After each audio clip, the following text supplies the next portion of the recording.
ہر قسم کی تعریف اللہ کے لیے ہے، اس کی نعمتوں پر، اس کی مہربانیوں پر تمام قسم کی حمد اسی کے لیے ہے۔ وہ جس کو چاہتا ہے سیدھے رستے کی طرف ہدایت دیتا ہے۔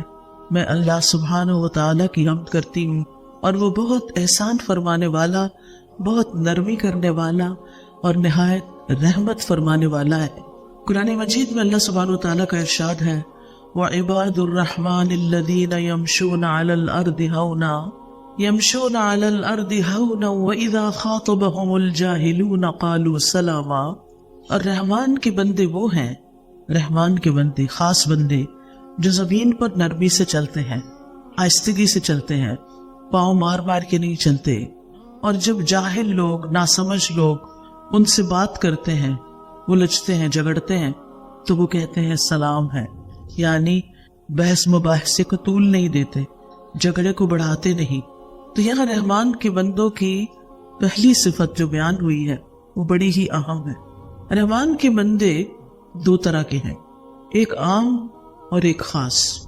عام بندوں میں ہر طرح کی مخلوق شامل ہے، نیک، بد، اچھے، برے، مسلمان، غیر مسلم، سب کے سب، وہ سب رحمان کے بندے ہیں۔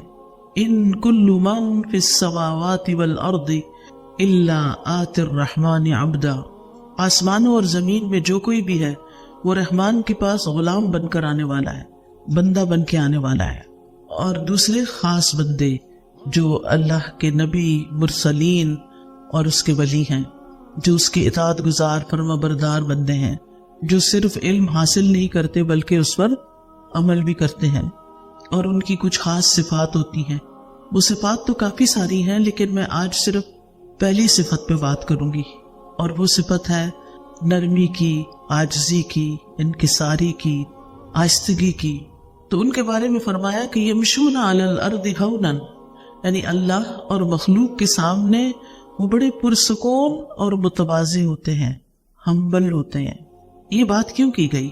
یہ اس لیے کی گئی کہ انسان کو یہ یاد دہانی کرائی جائے کہ انسان اپنی اصل کو یاد رکھے۔ ہماری اصل کیا ہے؟ ہم مٹی سے بنے۔ آدم علیہ السلام کو اللہ تعالیٰ نے مٹی سے بنایا تھا۔ مٹی کہاں ہوتی ہے؟ زمین پہ نا، نیچے، ہمارے پاؤں کے نیچے روندی جاتی ہے۔ تو جب انسان یہ یاد رکھے گا کہ میں تو وہ ہوں جو اپنے ہی پاؤں کے نیچے کی مٹی سے بنا ہوں، میرے لیے تکبر کرنے اور بڑا بننے اور دوسروں پہ روب جاڑنے اور دوسروں کو حقیر سمجھنے کی کہاں گنجائش ہے؟ میں تو خود ایک معمولی چیز ہوں۔ اور پھر یہاں پر خاص طور پر چال کا ذکر کیا کہ چال چلتے کس سے چلتے ہیں؟ پاؤں سے۔ اور جب چلتے ہیں تو مٹی اڑتی ہے، ٹھیک ہے نا؟ اور جتنی زور سے پاؤں مارتے ہیں اتنی زیادہ مٹی اڑتی، لیکن جب اڑتی ہے تو پھر اس کے بعد کیا ہوتا ہے؟ پھر بیٹھ جاتی، اڑی نہیں رہ سکتی، اڑ کے پھر بیٹھ جاتی، اسے نیچے ہی آنا ہوتا ہے۔ ہم جتنے بھی بڑے بن جائیں، ہم نے جانا تو مٹی میں ہے نا، مٹی سے بنے اور مٹی میں ہی جانا ہے۔ لہٰذا کس بات کی اکڑ، کس بات کا تکبر، کس بات کا گھمنڈ؟ دنیا میں کسی بھی مقام پہ پہنچ جائیں، آخر تو کہاں جانا ہے؟ کوئی بڑے سے بڑا عہدہ، رتبہ، مرتبہ، مقام، جو کچھ بھی حاصل کر لے، آخر یا تو زمین میں ہی جانا ہے، زمین ہی پناہ دیتی ہے۔ تو اس زمین پہ اکڑ کے چلنے کا پھر کیا مطلب ہے؟ جو ہماری ماں ہے اور جس کے پاس ہم نے واپس لوٹنا ہے۔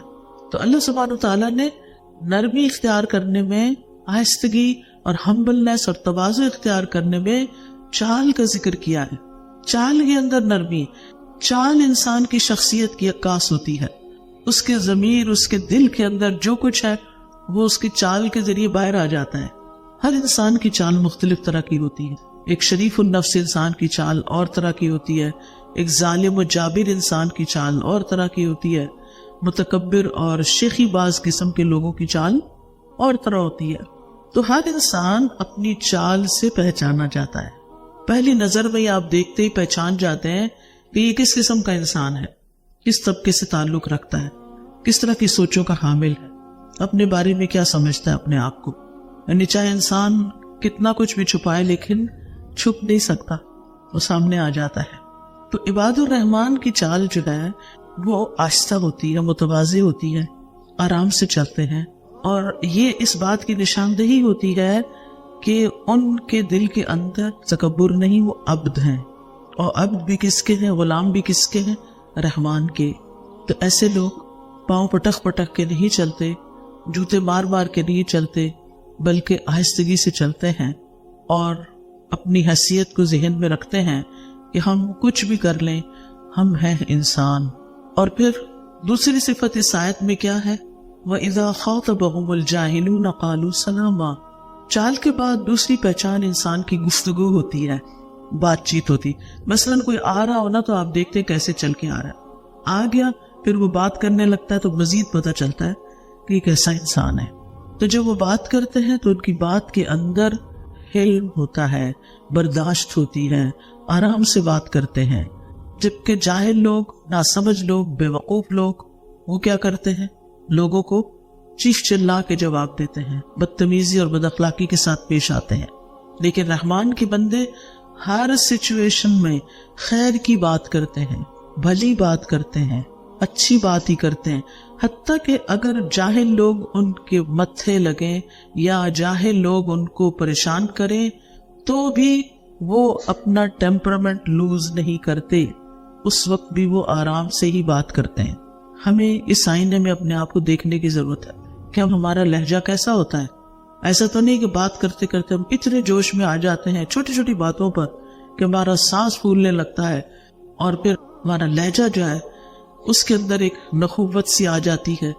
چلیے ہم کسی سے بھی بات کر رہے ہوں، یعنی عام طور پر ہم اپنے جیسے لوگوں سے ہی بات کر رہے ہوتے ہیں نا، لیکن کبھی کبھی انسان کا واسطہ جاہلوں سے بھی پڑ جاتا ہے. تو یہ ایک ایکسٹریم کیس ہوتا ہے. تو جو اس ایکسٹریم کیس میں کامیاب ہو جائے، یعنی یہاں یہ نہیں کہا جب وہ لوگوں سے بات کرتے ہیں تو اچھے طریقے سے کرتے ہیں، بلکہ کیا کہا جب جاہلوں سے بات کرتے ہیں تو بھی ان کو سلام بھیج دیتے ہیں، یعنی سلامتی کے ساتھ رہتے ہیں، سلامتی کا پیغام دیتے ہیں. سلام کیا ہے؟ سلامتی کا پیغام ہے. اگر کوئی شخص جاہل سے بات کرتے ہوئے اپنا غصہ، اپنے آپ کو کنٹرول کر لیتا ہے تو پھر ایک اچھے انسان سے تو وہ اچھی طرح ہی بات کرے گا نا. یہاں یہ نہیں کہا گیا کہ جب وہ اچھے لوگوں سے بات کرتے ہیں تو بہت اچھے ہوتے ہیں. اس وقت انسان کا کوئی کمال نہیں کہ اگر سامنے والا آپ سے اچھی طرح بات کر رہا ہے تو آپ اچھے ہی ہوں گے. لیکن آپ دیکھیے کہ بعض اوقات سامنے والا اچھا ہوتا ہے لیکن ہم اچھے نہیں ہوتے، ہمارا اخلاق بگڑا ہوا ہوتا ہے. تو اچھا کون ہے کہ جب سامنے والا اچھا نہ ہو پھر بھی اچھے ہوں. تو رحمان کے بندے رسول اللہ صلی اللہ علیہ وسلم کے اسوہ حسنہ کی پیروی کرتے ہیں، اس کو اپنے لیے بہترین نمونہ سمجھتے ہیں. آپ کی باتوں میں نرمی تھی، آہستگی تھی، بات اس طرح کرتے تھے کہ دوسرا آسانی سے سمجھ جاتا تھا، اور جتنا بھی کوئی دوسرا جہالت برت رہا ہوتا تھا اس کی جہالت آپ کی بردباری میں اضافہ کرتی تھی.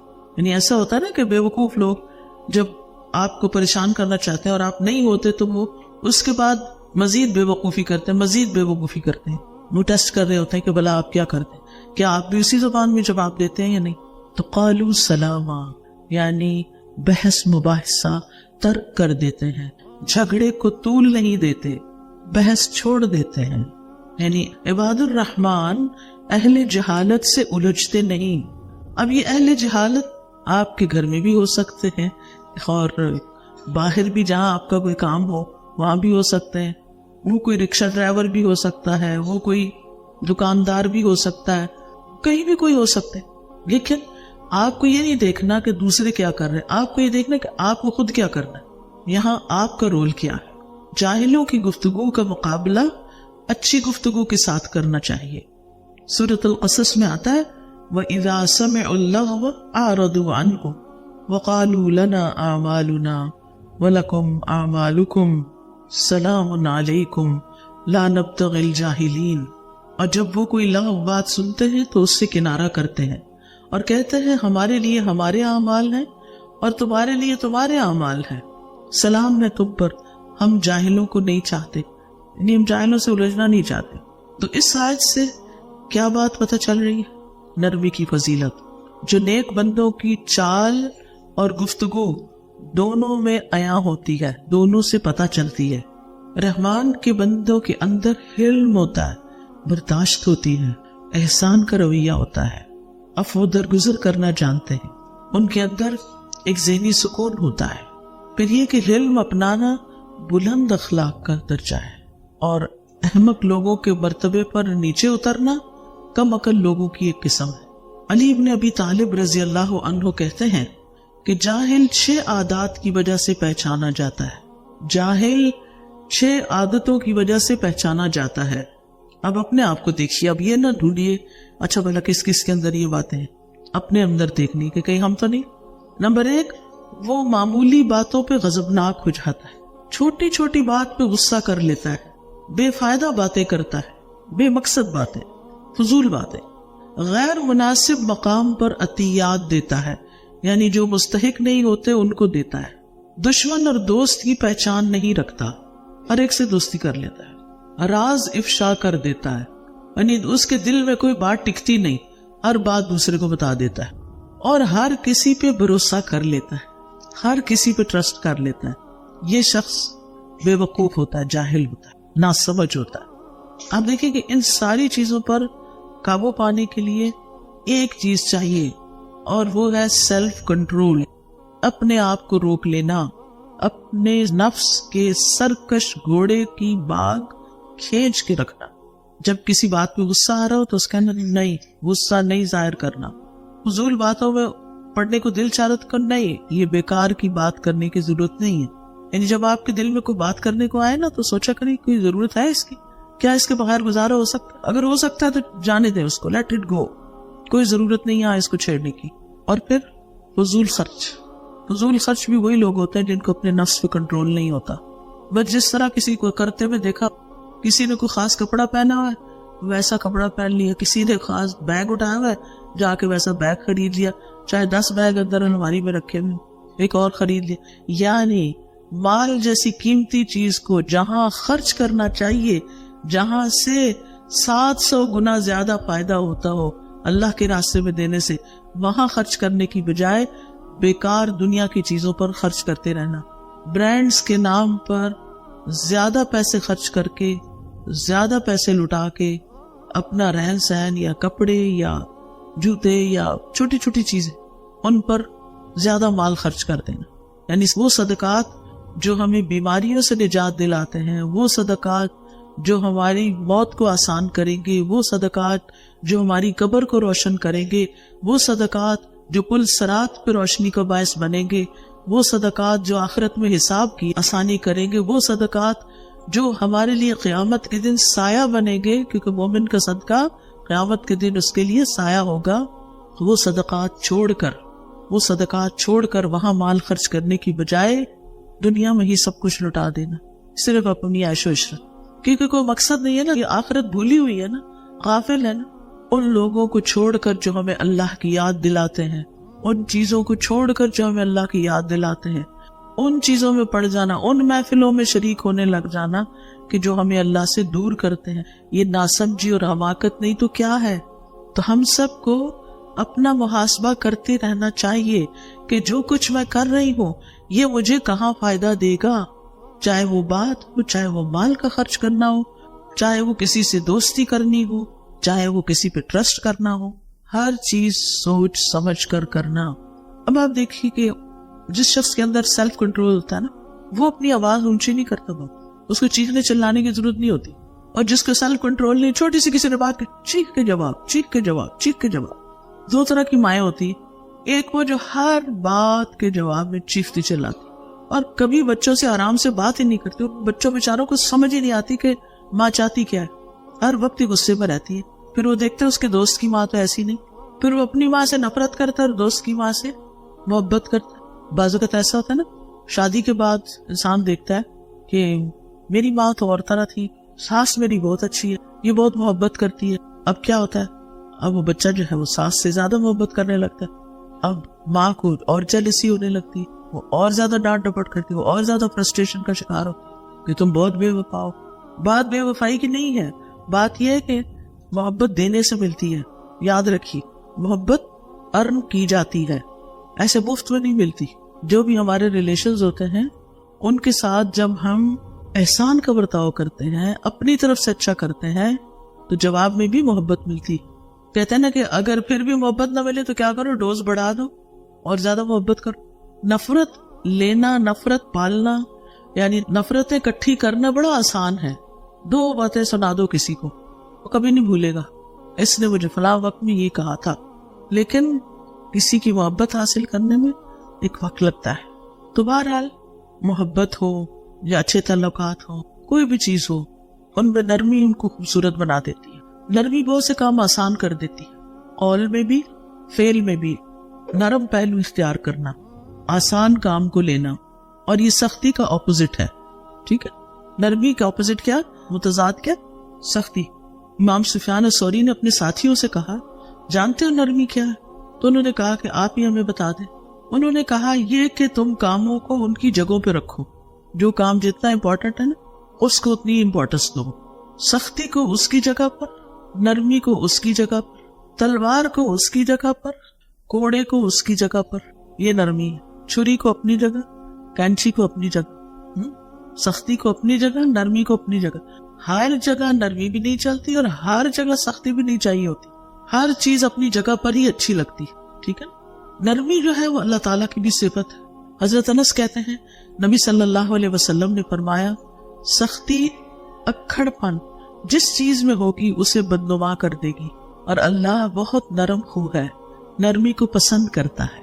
اللہ سبحانہ تعالیٰ نرمی کو پسند کرتا ہے. نبی صلی اللہ علیہ وسلم کی صفت بھی ہے. اللہ تعالیٰ فرماتے ہیں فَبِمَا رَحْمَةٍ مِّنَ اللَّهِ لِنْتَ لَهُمْ وَلَوْ كُنْتَ فَظًّا غَلِيظَ الْقَلْبِ لَانفَضُّوا مِنْ حَوْلِكَ. بس اللہ کی طرف سے بڑی رحمت ہی کی وجہ سے آپ ان کے لیے نرم ہو گئے ہیں، اور اگر آپ بدخلق سخت دل ہوتے تو یقیناً یہ آپ کے ارد گرد سے منتشر ہو جاتے، پھر یہ آپ کے ساتھ مل کے کام نہ کرتے. نبی صلی اللہ علیہ وسلم کے بارے میں آتا ہے بالمؤمنین رؤوف الرحیم، کیا مومنوں کے ساتھ شفیق ہیں، مہربان ہیں، رحیم ہیں. انبیاء کی صفت بھی یہی تھی. حضرت یحییٰ کے بارے میں آتا ہے وَحَنَانًا مِن لَّدُنَّا وَزَكَاةً، ہم نے اسے اپنی مہربانی سے نرم دل اور پاکیزہ سیرت بنایا تھا. وَحَنَانًا مِن لَّدُنَّا وَزَكَاةً وَكَانَ تَقِيًّا، اور وہ واقعی پرہیزگار تھا. عیسیٰ علیہ السلام کے بارے میں آتا ہے وَبَرًّا بِوَالِدَتِي وَلَمْ يَجْعَلْنِي جَبَّارًا شَقِيًّا، میں اپنی والدہ سے بہتر سلوک کرتا رہوں، اللہ نے مجھے یہ حکم دیا ہے، اور اللہ نے مجھے جابر اور بدبخت نہیں بنایا.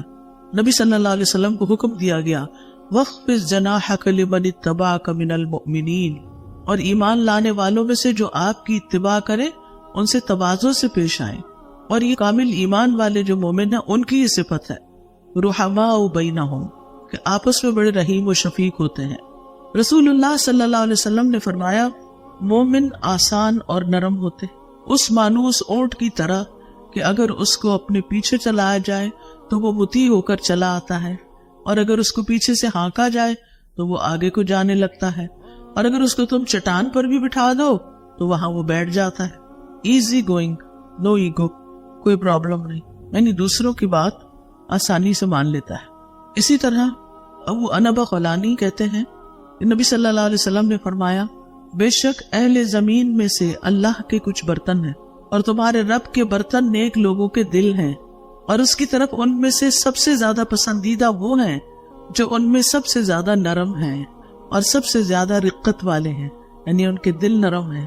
ہشام بن عروہ اپنے والد سے روایت کرتے ہیں کہ حکمت میں یہ بات لکھی ہوئی ہے کہ نرمی کرنا حکمت کا نچوڑ ہے، یعنی وہ شخص نہایت صاحب حکمت ہے جس کے اندر نرمی ہے. رسول اللہ صلی اللہ علیہ وسلم نے فرمایا جب اللہ تعالیٰ کسی گھرانے کے لوگوں کے لیے خیر کا ارادہ فرماتا ہے تو ان میں نرمی داخل کر دیتا ہے، یعنی جس گھرانے کی خیر مطلوب ہوتی ہے ان کے اندر نرمی ڈال دی جاتی ہے. ایک اور حدیث میں آپ نے فرمایا جس گھرانے کو نرمی عطا کی گئی تو وہ ان کے لیے فائدے کا باعث ہے، اور جس سے نرمی روک دی گئی وہ ان کے لیے نقصان کا باعث ہے، یعنی سختی سے خیر نہیں آئے گی. حضرت عائشہ نبی صلی اللہ علیہ وسلم سے روایت کرتی ہیں آپ نے فرمایا نرمی جس چیز میں بھی ہوتی ہے اس کو زینت بخشتی ہے، اور نرمی جس چیز سے بھی نکال دی جاتی ہے اسے بدصورت کر دیتی ہے. مثلاً آپ کی چال میں اگر نرمی نہیں، آپ کی بات، آپ کی ٹون میں نرمی نہیں، آپ کی چیزیں اٹھانے رکھنے میں نرمی نہیں، ہر چیز بس دھڑ سے ماری، دھڑ سے اٹھائی، دھڑ سے دروازہ بند، ہر چیز میں بس سختی، خوبصورتی نہیں ہے. جو آرام سے کام کرتا ہے اس کے کام میں زیادہ خوبصورتی ہوتی ہے. حضرت عائشہ نے نبی صلی اللہ علیہ وسلم سے روایت کیا، آپ نے فرمایا جس کو نرمی سے حصہ دیا گیا اس کو دنیا اور آخرت کی خیر و بلائی سے نواز دیا گیا، یعنی اس کو سب کچھ مل گیا. آپ نے یہ بھی فرمایا کہ نرمی کا مظاہرہ کرو، تمہارے ساتھ بھی نرمی کی جائے گی. مثلا بچہ بہت اونچا اونچا رو رہا ہے، آپ اس سے اونچی آواز مت کریں، آپ آہستہ آہستہ بولے کیا ہوا تھا، کیا بتاؤ مجھے، تو آہستہ سے اس کی بھی آواز ٹون ڈاؤن ہو جائے، نیچے آ جائے گی. اور اگر آپ چیخ کر بولیں گے تو معاملہ بگڑ سکتا ہے. ہو سکتا ہے پہلے وہ رو رہا ہے اور اب آپ کو دب بھی مار دے، کیونکہ ایسے کیسز ملتے ہیں نا کہ بچے ماں باپ کے ساتھ بدتمیزی شروع کر دیتے ہیں. یہ اس صورت میں ہوتا ہے جب آپ ان کے ساتھ نرمی اختیار نہیں کرتے. ایک مرتبہ ممبر پر نبی صلی اللہ علیہ وسلم نے فرمایا تم رحم کرو تم پر رحم کیا جائے گا، اور تم معاف کرو اللہ تمہیں معاف کر دے گا. نبی صلی اللہ علیہ وسلم نے فرمایا 3 قسم کے لوگ جنتی ہیں، وہ رحم دل شخص جو ہر قرابت دار اور مسلمان کے لیے نرم دل ہو. یعنی یہ نرمی صرف چند لوگوں کے لیے نہیں، سب کے لیے، سب کے لیے. رسول اللہ صلی اللہ علیہ وسلم نے فرمایا جو شخص آسان ہو، عاجزی کرنے والا ہو، نرم ہو، اللہ نے اسے آگ پر حرام کر دیا ہے. ایسا شخص آگ میں نہیں جائے گا. اور کیا چاہیے؟ اس سے بڑا کوئی انعام ہو سکتا ہے، کامیابی ہو سکتی کہ انسان جہنم سے بچ جائے. پھر دل کا سخت ہونا بدبختی کی علامت ہے، ناکام اور نامراد انسان کی علامت ہے جس کے دل میں انسانیت کے لیے کوئی رحم نہ ہو. پھر جہنمی شخص کی علامت ہے. نبی صلی اللہ علیہ وسلم نے فرمایا کیا میں تمہیں اہل جہنم کی خبر نہ دوں؟ وہ سخت مزاج، بدخو اور تکبر کرنے والا. وہ کون ہے؟ سخت مزاج، بدخو اور تکبر کرنے والا. اب آپ دیکھیں کہ نرمی کی کچھ اقسام ہیں. ایک ہے دل کی نرمی، دل میں نرمی کا ہونا. اس کی علامت کیا ہے؟ قرآن سن کر آپ کا دل بہہ جائے، آپ کی آنکھوں میں آنسو آ جائے، قرآن آپ کے دل پر اثر کرنے لگے، اس سے آپ کا دل اور نرم ہو جائے. نبی صلی اللہ علیہ وسلم جب قرآن سنتے تو آپ کی آنکھیں بہنے لگتی. یہ نرمی کی علامت تھی، دل کی نرمی کی. اگر ہماری آنکھیں نہیں بہتی ہیں قرآن سن کر تو مطلب یہ کہ ہمارے دل سخت ہیں. کیونکہ اگر آپ کسی کو بھی کہیں کہ آپ کا دل بڑا سخت ہے تو وہ نہیں مانے گا، وہ کہے گا میرا دل کوئی نہیں سخت، میں تو بہت نرم مزاج ہوں. لیکن کرائیٹیریا دے دیا گیا، کیسے پتا چلے گا کہ نرم ہے کہ نہیں؟ قرآن سنتے ہوئے کیفیت کیا ہوتی ہے؟ جب یہ سورت فاتحہ لگی ہوئی ہوتی ہے نا تو میں لوگوں کی شکلیں دیکھ رہی ہوتی ہوں. درس سے پہلے میں دیکھ رہی ہوتی ہوں کہ لوگوں کی نگاہیں کدھر ہیں، چہرے پہ تاثرات کیا ہیں، توجہ کیا ہے. کچھ لوگ واقعی ڈوبے ہوئے ہوتے ہیں، کچھ لوگ اکا دکا اپنی آنکھیں بعد میں صاف کر رہے ہوتے ہیں. اکثریت یوں لگتا ہے جیسے سن ہی نہ رہے، چہرے پہ کوئی اثر نہیں آ رہا ہوتا. جبکہ قرآن سننے والوں کا حال کیا ہوتا ہے؟ توجہ سے سننے والوں کا اللہ نزل احسن الحدیث کتابا متشابہا مثانی تقشعر منہ جلود الذین یخشون ربهم ثم تلین جلودهم وقلوبهم الی ذکر اللہ. اللہ نے سب سے اچھی بات نازل فرمائی جو آپس میں ملتی جلتی ہے، ایسی آیات جو بار بار دہرائی جانے والی ہے. وہ کون سی ہے؟ سورۃ الفاتحہ کی آیات ہے جو بار بار دہرائی جانے والی ہے. اس سے ان لوگوں کی کھالوں کے رونگٹے کھڑے ہو جاتے ہیں جو اپنے رب سے ڈرتے ہیں. پھر ان کی کھالیں اور ان کے دل اللہ کے ذکر کی طرف نرم ہو جاتے ہیں، یعنی پھر وہ آگے لیکچر سننے کے لیے متوجہ ہو جاتے ہیں، تیار ہو جاتے ہیں کہ اب اللہ کی باتیں کیا ہیں، تاکہ ہم انہیں اپنے اندر جذب کر سکیں. تو قرآن سنتے وقت ہماری کیفیت بدلنی چاہیے، چاہے لیکچر کی جگہ ہو یا کوئی اور ہو. سارا دن نہ صحیح تو دن میں کسی وقت تو صحیح نہ. تو دل کو نرم کرنے کا بہترین نسخہ ہے قرآن سننا. قرآن دلوں کو نرم کرتا ہے. انما یخشی اللہ من عبادہ العلماء، علم والے ہی اللہ سے ڈرتے ہیں. ابو بکر رضی اللہ عنہ جب قرآن پڑھتے تو ان پر رقت طاری ہو جاتی، وہ رونا شروع کر دیتے. اور اصحاب رسول صلی اللہ علیہ وسلم میں سے جو جتنا علم والا تھا اس کے اندر اتنی ہی خشیت تھی، اللہ کا ڈر تھا. حضرت عمر رضی اللہ عنہ اتنا روتے تھے کہ ان کے چہرے پر یہاں آنسو کی 2 لکیریں نظر آتی تھی، حالانکہ وہ کتنے اسٹرانگ انسان تھے مگر دل ان کا نرم تھا. حضرت عائشہ کہتی ہیں رسول اللہ صلی اللہ علیہ وسلم نے فرمایا بے شک لوگوں میں قرات کے لحاظ سے بہترین انسان وہ ہے جو قرات کرے تو نظر آئے کہ وہ اللہ سے ڈرتا ہے.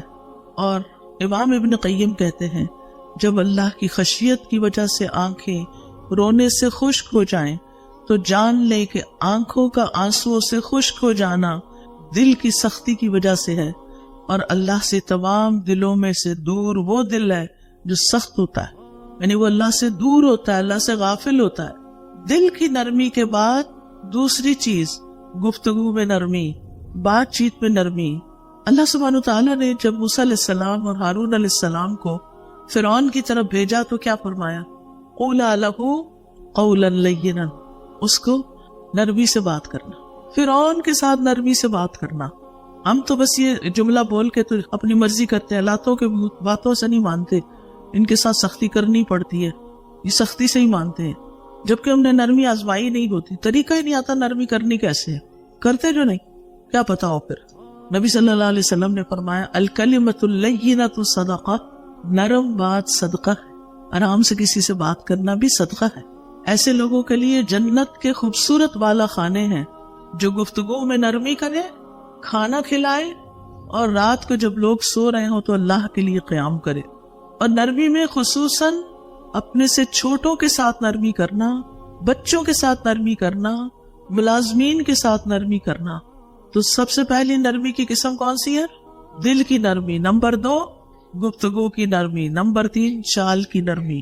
اللہ کو تکبر کی چال پسند نہیں، اکڑ کے چلنا پسند نہیں۔ وَلَا تَمْشِ فِي الْأَرْضِ مَرَحًا إِنَّ اللَّهَ لَا يُحِبُّ كُلَّ مُخْتَالٍ فَخُورٍ وَاقْصِدْ فِي مَشْيِكَ، زمین میں اکڑ کر نہ چلو، بے شک اللہ کسی اکڑنے والے، فخر کرنے والے سے محبت نہیں کرتا، اور اپنی چال میں میانہ روی رکھو۔ ابن عمر کہتے ہیں رسول اللہ صلی اللہ علیہ وسلم نے فرمایا جو شخص اپنے آپ کو بڑا سمجھے یا اپنی چال میں تکبر کرے، اپنے آپ کو بڑا سمجھے یا اپنی چال میں تکبر کرے، وہ اللہ سے اس حال میں ملے گا کہ اللہ اس سے ناراض ہوگا۔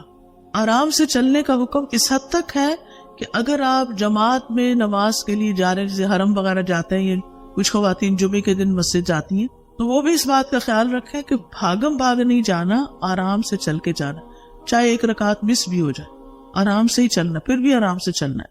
رسول اللہ صلی اللہ علیہ وسلم نے فرمایا جب نماز کے لیے پکارا جائے تو دوڑتے ہوئے مت آیا کرو، بلکہ اطمینان اور سکون کے ساتھ آیا کرو۔ پھر رشتوں میں انسانوں کے ساتھ جو نرمی کرنی ہے ہم نے، اس میں سب سے پہلا مستحق کون ہے ہماری نرمی کا؟ والدین۔ وبالوالدین احسان واخفض لہما جناح الذل من الرحمہ، جو والدین کے ساتھ نرمی کرتا ہے وہ جنت میں جائے گا۔ نبی صلی اللہ علیہ وسلم نے حارثہ بن نعمان کو جنت میں تلاوت کرتے ہوئے سنا، فرمایا یہی نیکی ہے، یہی نیکی ہے، اور وہ اپنی والدہ کے ساتھ بہت اچھا سلوک کرتے تھے، حتیٰ کہ اللہ کے نافرمان والدین کے ساتھ بھی اچھا سلوک کرنا چاہیے، اور والد کی نسبت بھی والدہ سے، ماں سے زیادہ اچھا سلوک کرنا چاہیے، کیونکہ ماں نے تکلیفیں زیادہ اٹھائی ہیں۔ ماں عام طور پر بیمار ہو جاتی ہیں بچوں کی رکھوالی کر کر کے، اور سینسیٹیو بھی ہوتی ہیں، اس لیے ان کی طرف توجہ زیادہ ہونی چاہیے۔ پھر والدین کو رلانے سے باز رکھنا چاہیے، کبھی ایسا نہ ہو کہ آپ کی وجہ سے ماں باپ روئیں، یہ نہیں ہونا چاہیے۔ اچھا، ایک تو یہ کہ ہماری بدتمیزی اور بد اخلاقی سے ہو سکتا ہے، دوسری ایک وجہ کہ ہم اگر بہت زیادہ اپنے مسئلے مسائل ان کو سناتے ہیں نا، اور وہ ہماری وجہ سے دکھی ہو جاتے ہیں، اور ہم ان کو رلا رہے ہیں، ہر روز کوئی نیا مسئلہ، تو یہ بھی ٹھیک نہیں ہے۔ پھر اسی طرح اپنے سارے گھر والوں سے نرمی، چاہے والد ہوں، شوہر ہوں، سب کے ساتھ اچھا سلوک، بچے ہوں، بہن بھائی ہوں، رشتہ دار ہوں، یعنی آپ جب گھر پہ ہو تو ان کے اوپر خوف نہ طاری ہو، بلکہ آپ کی کمپنی میں وہ ریلیکس ہو، آپ ان کی بات سن لیں، آپ ان کی فرمائش پوری کر دیں، آپ گھر کے کام کاج میں ان کے ساتھ مدد کر دیں، اور پھر ان کو اپریشیٹ کریں۔ اگر آپ گھر جاتی امی نے کھانا پکایا ہوا ہے اور آپ کی پسند کا نہیں، کیا کریں گی؟ آج میں کھانا نہیں کھا رہی، ان کے دل پہ کیا گزرے گی؟ نہیں بھی پسند پھر بھی کچھ نہ کچھ لے لے، اگر نہیں بھی لینا تو تبصرہ مت کرے۔ اور گھر کے بچوں کے ساتھ خاص طور پر نرمی، بچوں کے ساتھ، اولاد کے ساتھ خصوصی شفقت، اپنے بچے ہوں یا بہن بھائیوں کے بچے ہوں یا اپنے بہن بھائی ہوں چھوٹے، تو ان سے محبت کرنا، ان کا خیال رکھنا، اور ان کے لاڈ اٹھانا، ان کو پٹکنا نہیں، ان کو مارنا نہیں، ان کو ڈانٹنا نہیں، ان کے رخسار پہ ہاتھ پھیرنا، ان کو کس کرنا۔ نبی صلی اللہ علیہ وسلم بچوں کے ساتھ یہ سلوک کیا کرتے تھے۔ اولاد کے باہمی جھگڑوں پر انہیں نرمی سے سکھانا، آپس میں کمپیریزن نہیں کرنا، اولاد میں تفرقہ نہیں کرنا، کل مجھے کسی نے ایک ویڈیو بھیجی جس میں ایک اسکول میں ایک نوجوان بچی نے خودکشی کی ہے اور وہ خط لکھ کر گئی ہے. وہ خط بھی سوشل میڈیا پر ہے جس میں وہ کہتی ہے کہ میری والدہ میری بہن کو مجھ سے زیادہ چاہتی, وہ مجھ سے محبت نہیں کرتی. اور اس نے کہا کہ اسکول یونیفارم میں ہے, اوپر گئی چھت پہ اور وہاں سے سب بچوں کے سامنے نیچے گری, وہی ختم. ینگ بچی شاید 8ویں کلاس کی تھی یا کچھ ایسے. آپ سوچئے کہ چھوٹے بچوں کے اندر بھی کتنی فرسٹریشن ہو جاتی ہے, کتنا غصہ اور کتنا غم بھر جاتا ہے جب ماں باپ ایسی ناسمجھی کرتے ہیں. چاہے آپ کا دل کسی ایک بچے کی طرف زیادہ بھی ہو مگر دوسرے بچوں کو محسوس نہ ہونے دیں. پھر اسی طرح بچوں کے سر پہ ہاتھ پھیرنا, ان کے گال کو چھونا, ان کو دعائیں دینا, اگر وہ غلط کام کرے تو پیار سے ان کو روکنا, ان کو ادب سکھانا.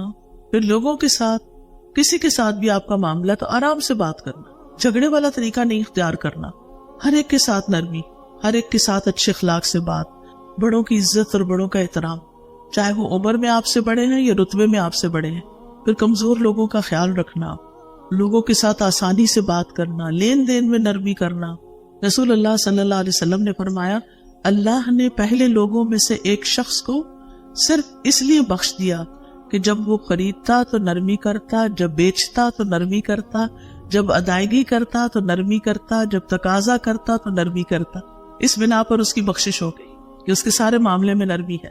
نرمی کا یہ ایک حصہ یہ ہے کہ لوگوں کی ضروریات کا خیال رکھنا اور خود سمجھنے کی کوشش کرنا کہ کسی کو کیا چاہیے ہوگا, ان کی حاجتیں پوری کرنا, ان کی غلطیوں پہ درگزر کرنا, ان کی طرف سے ملنے والی اذیتوں پر صبر کرنا, غلطی پہ ڈانٹنے کی بجائے آرام سے سمجھانا, سکھانا اور جاہلوں سے اعراض کرنا.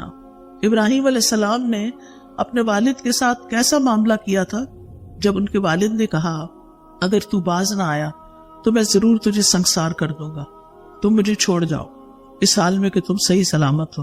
ابراہیم علیہ السلام نے کیا جواب دیا, قال سلام علی ساستغفر لک ربی انہ کان بی حفیہ, میں اپنے رب سے تیرے لیے ضرور بخشش کی دعا کروں گا, بے شک وہ ہمیشہ سے مجھ پر بڑا ہی مہربان ہے.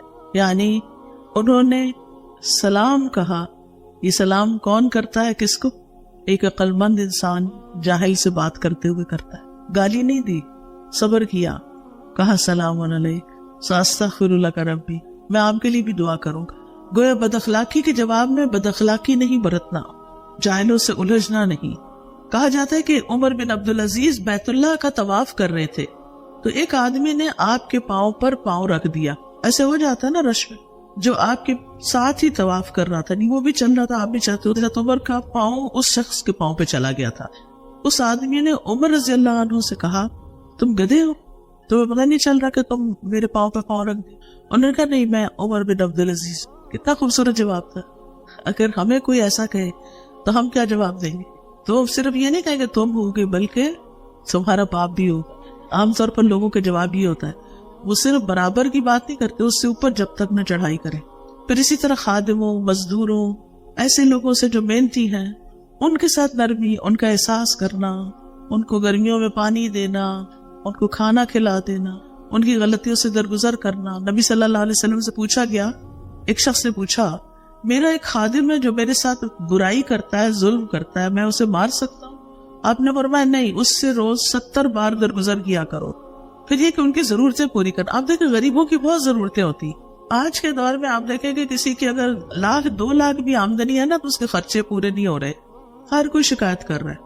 کام کرنے والا جس کو آپ 25-30 ہزار 40 ہزار تک بھی دے دیتے ہیں, اگر وہ اپنی کوئی ضرورت بتا دے تو آپ کہتے ہیں یہ تو روز مانگنے آ جاتے ہیں, ان کے تو خرچے نہیں پورے ہوتے. اپنے لیے اور معیار ہے, ان کے لیے کچھ اور ہے. تو ان کی ضروریات وقتاً فوقتاً پوری کرتے رہنا چاہیے, بلکہ ان کو پرائرٹی دینی چاہیے. ان کے کاموں میں ہر وقت عیب نہ نکالے, تمہیں یہ نہیں آتا, تمہیں وہ نہیں آتا. ہر وقت کی ملامت اچھی نہیں اور بے وجہ کی روک ٹوک اچھی نہیں.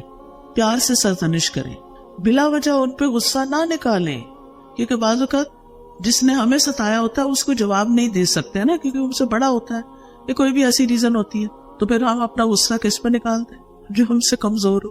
یہ بھی ناجائز ہے. نبی صلی اللہ علیہ وسلم غلاموں کے بارے میں آخر وقت تک تلقین کرتے رہے. حضرت عائشہ کہتی ہیں کہ ایک صحابی آپ کے سامنے بیٹھے نبی صلی اللہ علیہ وسلم کے, کہنے لگے یا رسول اللہ, میرے کچھ غلام ہیں, مجھ سے جھوٹ بولتے ہیں، خیانت کرتے ہیں، میرا کہنا بھی نہیں مانتے، پھر میں بھی انہیں مارتا ہوں، برا بھلا کہتا ہوں، تو یہ میرے ساتھ کیا معاملہ ہوگا، یعنی قیامت کے دن کیا بنے گا؟ آپ نے فرمایا ان کی خیانت، جھوٹ اور نافرمانی ایک طرف رکھی جائے گی اور تمہاری سزا دوسری طرف، اور اس کا حساب لگایا جائے گا۔ اگر تمہاری سزا ان کے جرائم سے کم ہوئی تو وہ تمہارے حق میں بہتر ہوگی، اور اگر تمہاری سزا ان کے گناہوں کے برابر نکلی تو معاملہ برابر سرابر ہو جائے گا، تمہارے حق میں نہ تمہارے خلاف۔ اور اگر سزا تمہاری ان کے گناہوں سے زیادہ ہو گئی تو اس ایکسٹرا سزا کا بدلہ تم سے قیامت کے دن لیا جائے گا، ایسے نہیں چھوڑ دیا جائے، پھر پکڑے جاؤ گے۔ اس پہ وہ آدمی رونے لگا، چلانے لگا۔ آپ نے فرمایا اسے کیا ہوا؟ کیا اس نے یہ آیت نہیں پڑھی؟ اور قیامت کے دن ہم انصاف کے ترازو قائم کریں گے، انصاف ہوگا قیامت کے دن۔ اللہ اکبر۔ لہذا کسی پر کسی قسم کا ظلم نہیں ہوگا، اور وہ رائے کے دانے کے برابر بھی ہو تو ہم اسے لے آئیں گے، اور ہم حساب کرنے کے لیے کافی ہیں۔ رائے کے دانے برابر بھی کسی پہ ظلم کیا تو بدلہ چکانا ہوگا، ایسے نہیں چھوٹ جائیں گے۔ پھر جانوروں کے ساتھ نرمی، بلی کے ساتھ، بلی پال لی، طوطا پال لیا، مچھلی پال لی اور پھر بھول گئے، دھوپ میں ہے، چھاؤں میں ہے، کھانا ہے نہیں ہے، تو اس لیے اول تو میں تو اس کے سخت خلاف ہوں کہ گھروں میں آپ اس طرح کی چیزیں رکھیں، پرندوں کو اڑنے دیں، قید کر کے نہ رکھیں، اللہ ہمیں بھی قید سے بچائے دنیا اور آخرت کی۔ تو اب اگر آپ کا دل نہیں کرتا کہ کوئی آپ کو ایک کمرے میں بند کر دے تو آپ پرندوں کو کیوں ایک پنجرے میں بند کر کے رکھتے ہیں؟ ان کا بھی اڑنے کو دل کرتا، خاص طور پہ جب ان کے باہر پرندے اڑ رہے ہوتے ہیں، ان کو دیکھ کے وہ ان کا کیا دل کرتا ہوگا۔ پھر اسی طرح جو جانور گھر کے ہیں نا، وہ زیادہ سے زیادہ بلی وغیرہ ہے، وہ مانوس ہو جاتی ہے، کھاتی پیتی ہے، سوتی ہے، آپ کے آگے پیچھے ہوتی ہے، اپنی مرضی سے رہتی ہے، دروازہ بھی کھلا ہو تو نہیں جاتی، یا گائے بھینس بکری وغیرہ ہوتے ہیں جو آپ نے ضرورت کے لیے رکھے ہو۔ لیکن اس طرح کے پالتو طوطے اور اس طرح کی چیزیں جو ہے نا، یہ نقصان دہ ہیں، کچھ خاص طور پر اگر ان کا خیال نہ رکھا جائے۔ پھر اسی طرح ایک دفعہ آپ صلی اللہ علیہ وسلم ایک اونٹ کے پاس سے گزرے تو اس کا پیٹ بھوک کی وجہ سے پیٹ سے لگ چکا تھا۔ آپ نے فرمایا ان بے زبانوں کے معاملے میں اللہ سے ڈرو، ان پر مناسب بوجھ سوار کرو اور انہیں کھلاؤ پلاؤ، ان کو صاف ستھرا بھی رکھنا چاہیے، نہلانا دھلانا بھی چاہیے، زیادہ بوجھ نہیں ڈالنا چاہیے، مشقت والے کام نہیں لینے چاہیے، ان کو کرسی بنا کے نہیں بیٹھنا چاہیے، سخت ہاتھ نہیں لگانے چاہیے، لمبے ناخنوں کے ساتھ دودھ نہیں دھونا چاہیے کہ ان کو چبھے نہ، ذبح کرتے وقت بھی ان کے جذبات کا خیال رکھنا چاہیے، باندھ کر نہیں مارنا چاہیے۔ ہشام کہتے ہیں میں انس رضی اللہ عنہ کے ساتھ تھا اور ان کے ساتھ کہیں گیا تو دیکھا کہ کچھ نوجوان یا لڑکے ایک مرغی کو گاڑ کے اس پر نشانے لگا رہے ہیں، تو حضرت انس نے ان کو حدیث سنائی کہ رسول اللہ صلی اللہ علیہ وسلم نے جانوروں کو باندھ کر قتل کرنے سے منع فرمایا ہے۔ تو بہرحال یہ تھی چند باتیں نرمی کے حوالے سے۔